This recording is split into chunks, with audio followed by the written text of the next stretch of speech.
Okay, what I did was I took everything out of the box and did a pre-assembly. That way I had a better idea how everything went together, what bolts went with what parts and so on. It definitely helped. As you can see, I'm just putting everything together loosely. I'm not screwing anything together, just so I can get an idea of how it's going to go together on the bike and where everything's going to be situated. Now with this kit, you will get a little bit longer steering lock. I didn't use it.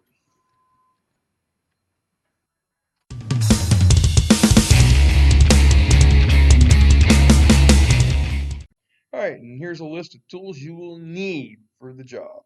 Go ahead and hit the pause button, get everything together, and we'll see you back when you're ready.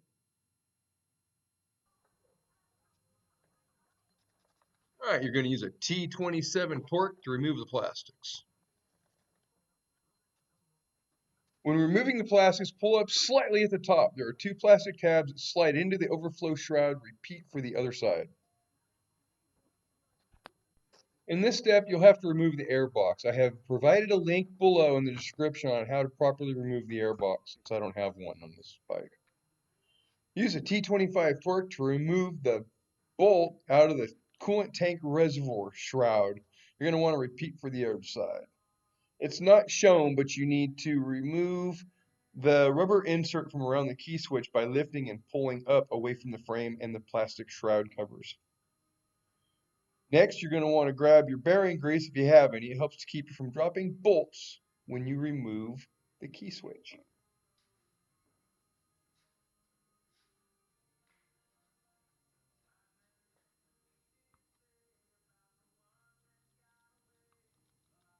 Take your 8mm socket and put a good amount of grease in it. This will help keep the bolt in the socket when you remove it. Using the 8mm socket extension and ratchet, remove the two bolts securing the key switch. A tip: once you have broken the bolts loose, use the extension and socket to finish removing the bolts. Be careful when pulling the socket out with the bolt. It could fall off the socket and disappear, never to be seen again.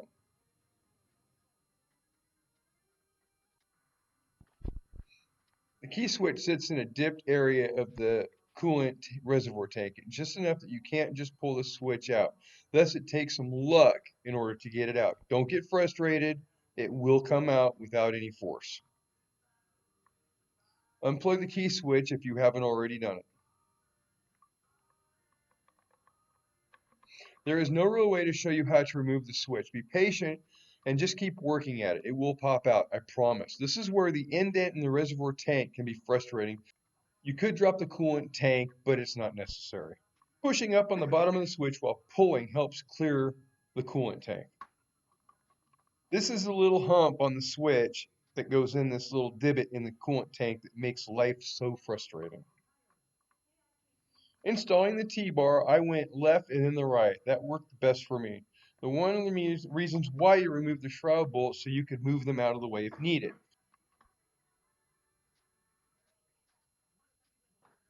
Grab your extension with your socket and your grease.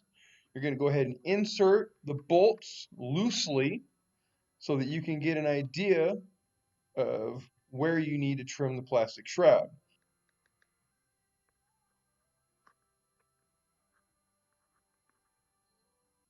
This is the tip I used on the Dremel to trim the coolant tank shrouds.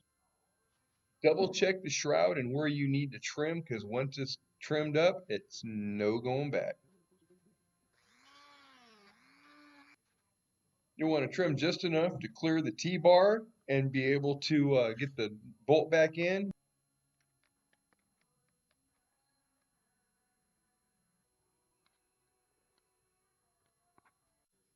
All right, using your socket and extension with the grease, you're going to go ahead and remove the two bolts. You're going to leave the T-bar in once you've removed both bolts, and here's where the frustration begins. Please be patient. Trust me, if you get frustrated, it's going to take you twice as long to get the process done.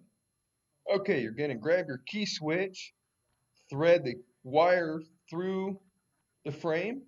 You're going to insert it, and you're going to take the steering lock bar and put it through the T-bar. While trying to get the steering bar through the hole in the steering stem is a lot of fun. Grab your trusty bearing grease and dip the bolt head in it where you have enough to hold the bolt securely while you install the bolts into the switch loosely. Put the bolt in the socket and apply Loctite. Insert the bolts and then tighten once both bolts are placed snugly through the key switch into the stem.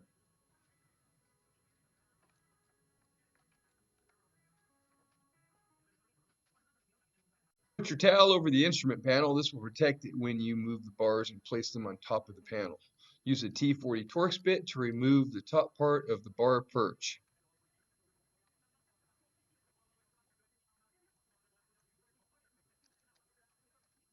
Grab your small bungee or whatever you have to hold the bars out of the way. Wrap it around the bars and hook it to where the bars are held out of your way for the next step. Use a T45 Torx bit to remove the bar riser bolts. You may have to move to the front of the bike to get the necessary leverage to break them loose.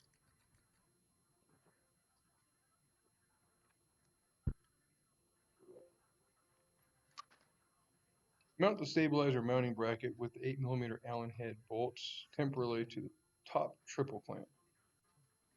Mount the stabilizer to the bracket, sliding the T-bar you installed earlier with the key switch through the stabilizer control arm. Attach using the 3mm Allen bolts. Be sure to apply Loctite. You can do this on the bench. I chose to do it on the bike because of the leverage I have bolted down.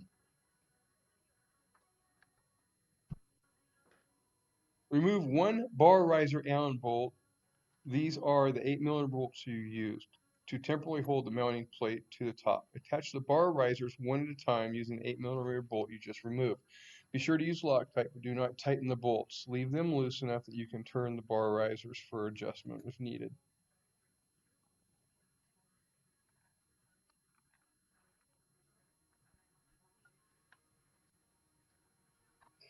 Remove the bungee cord from the bars and test fit the bar risers and check for alignment. Adjust if necessary. There are small notches at the bottom of the risers that help to hold everything in place.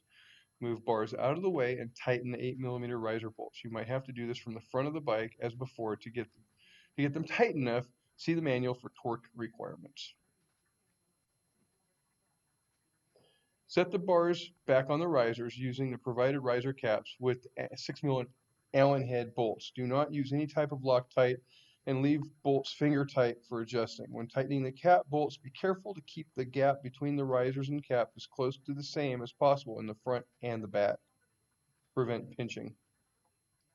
Double check the bar placement before tightening the cap. See manual for proper torque amounts if needed. Again, be mindful of the gap in the front and the rear of the riser and the caps when snugging them down.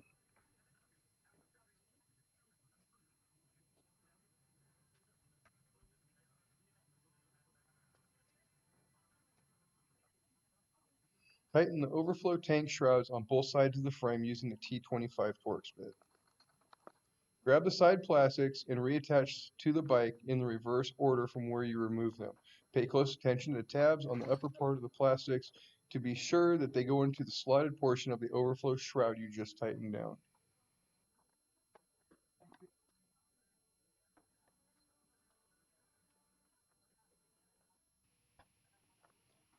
Tighten down with the T27 torque bit. Repeat for the other side.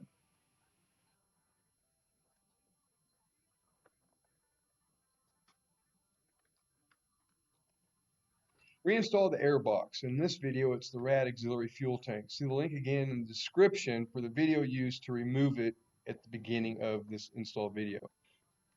That's all there is to it. Thanks for watching.